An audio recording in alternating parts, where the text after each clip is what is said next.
slow down, turn right. Slow down lang muna. Konting straight, then full right. Indicate right. That's it. Indicate ka na ng left. Okay.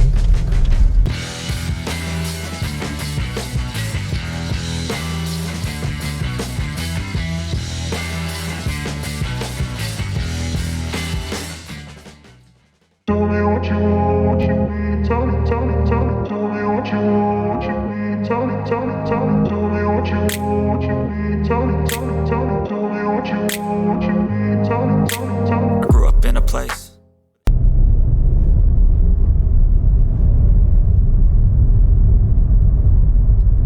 Okay, so after ng white car, mag-left turn tayo ha. Take the next left.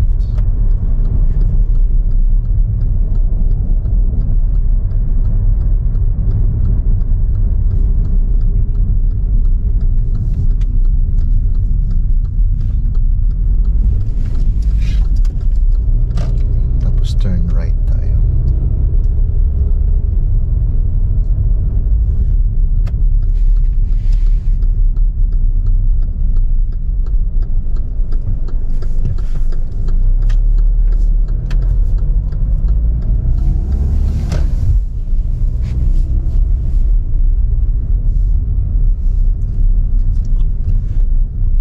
Okay, end of the street, turn left.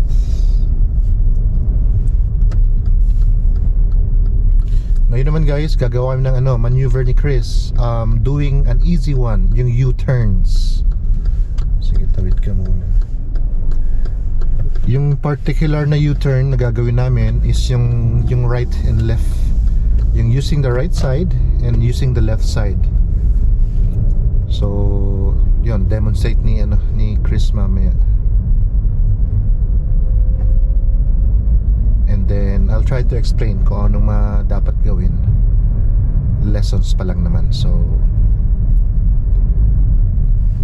okay, so at the T section or end of the street, can you turn right?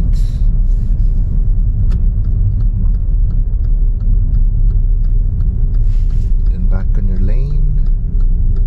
Prepare to give way. Check and double check.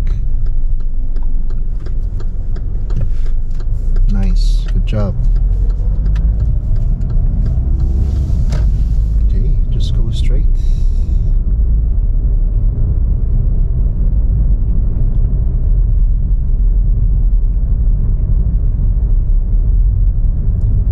So this is the first one.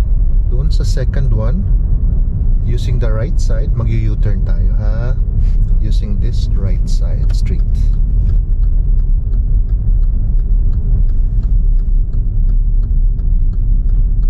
Doing good.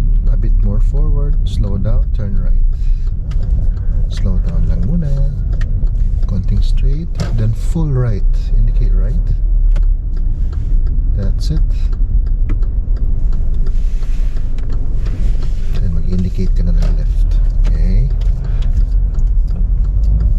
Alright. So gawin natin yung left side U-turn na naman. After ng itong camper ba yan, magle-left tayo. U-turn tayo using that left side street.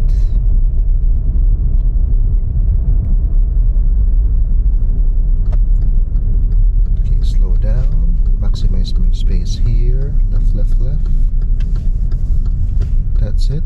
Then full right. Good job indicating.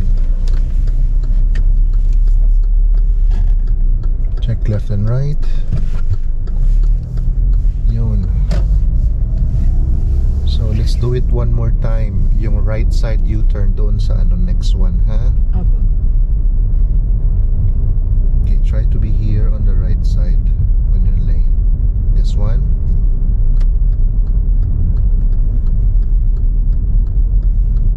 So checkin nyo yung mga indicators ninyo dito ha. Mag-iiba, mag-change. Turn right. Slow down. Konting straight lang. That's it, indicate right. Yeah, that's it. So ngayon, since here, nasa T section na tayo, yung indicator natin left na. Kasi mag-exit na tayo sa left. Right, check mo muna, and then if clear, you can go.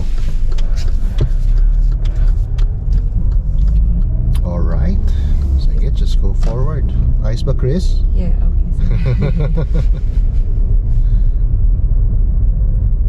So yun lang muna at this moment. And then sa next video ni Chris, try namin yung yung reverse parallel park. Medyo challenging yun kasi sa mga bagong students, yun yung pinakamahirap. Easy lang siya, pero yung mga examiners kasi kailangan yung sequence ninyo, yung sequence ninyo ang chine-check. Turn right tayo here, ha?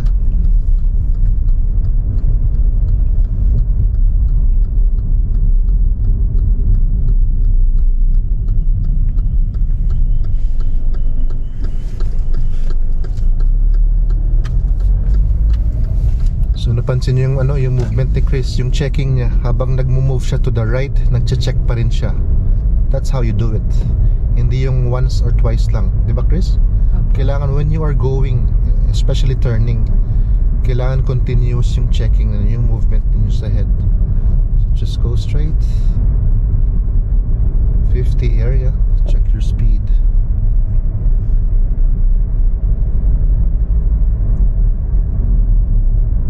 Merong no true road na sign pero diretso lang tayo, ha?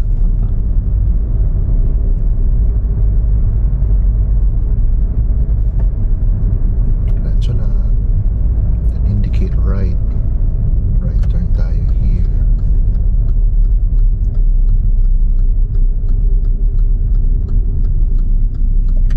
Good job. Okay guys, so hanggang dito na lang. Thank you, Chris.